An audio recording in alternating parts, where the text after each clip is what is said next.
And hello and welcome to class. So this is our Screencast 1.1 for week number 1, and you are in epidemiologic methods. So I am Dr. Jason Brummett.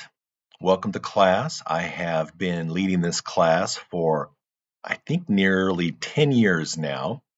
And epidemiologic methods, hopefully for you, you're going to get one of two things out of this. One, you're going to be inspired to do epidemiologic research in the future, or you're going to better understand epidemiologic evidence to utilize or incorporate into your research or practice in the future.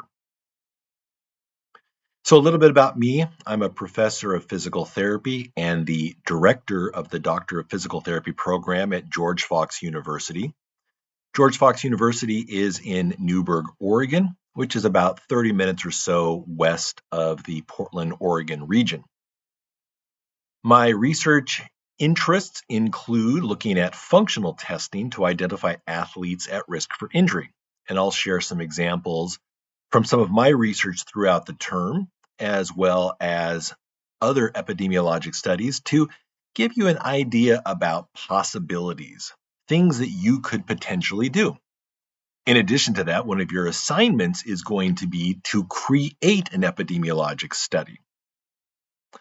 Other research interests include blood flow restriction therapy and the use of blaze pods. If you're not familiar with blaze pods, check them out. I'm going to start doing some work with a student group here at George Fox, just collecting some normative data. I think this could be a great tool, a fun tool for people to utilize. I know it's popular in some settings already, but it's one of those things that's kind of really ripe for research right now.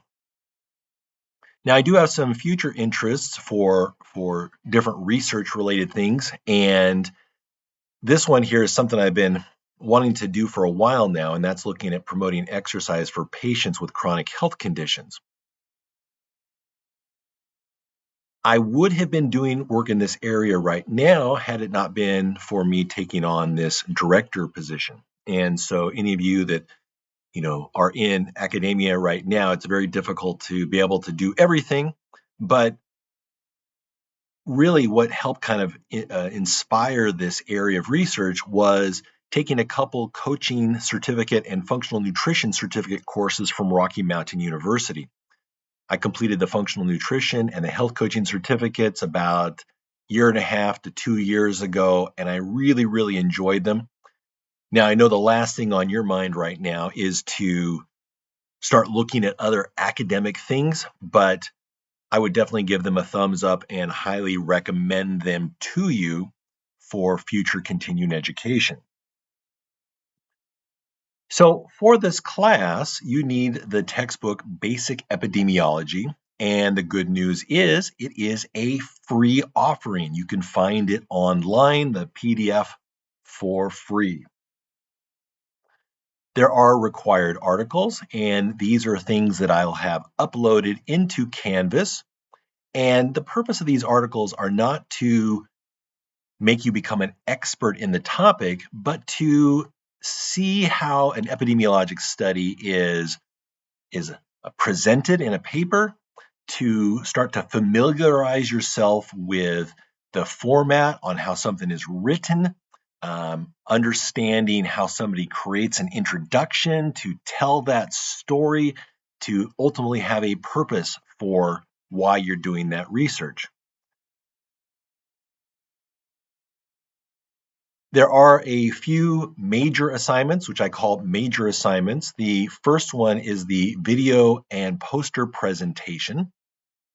Now, the video presentation, you're going to be recording a screencast, and I'll talk more about that in week number 2.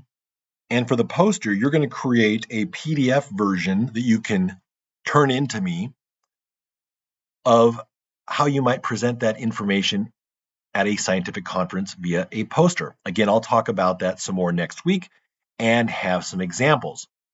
For your poster, you're not, again, going to be generating a 3-foot by 4-foot document, just a PDF that you can send to me via Canvas. Your final project is you're going to write an introduction, a methods, and a statistical analysis section for an epidemiologic study. And this final project, the epidemiologic study, can be the same topic that you utilize or that you use for your poster and presentation. And I'll have more to talk about this in the coming weeks. There is one other major assignment, and basically the reason these are called major assignments is they're oftentimes worth more points than our forum posts or our weekly homework assignments. And so for this major assignment, you're going to critique an epidemiologic study. And so as I mentioned previously, my goals for you, or maybe your goals for this class, are to, one, know how to design an epidemiologic study, but two, also know how to appreciate an epi study, to critique it, and to understand if you can take information out of that that will influence your practice or your future research. All right, that's all for this introduction here. Don't forget to check out the course syllabus. The course syllabus lists each week-by-week item. I will also send out a weekly email highlighting the things that are going to be occurring for that week. And within the screencast or screencast for that week, it'll also provide a reminder for where we are and where we are going.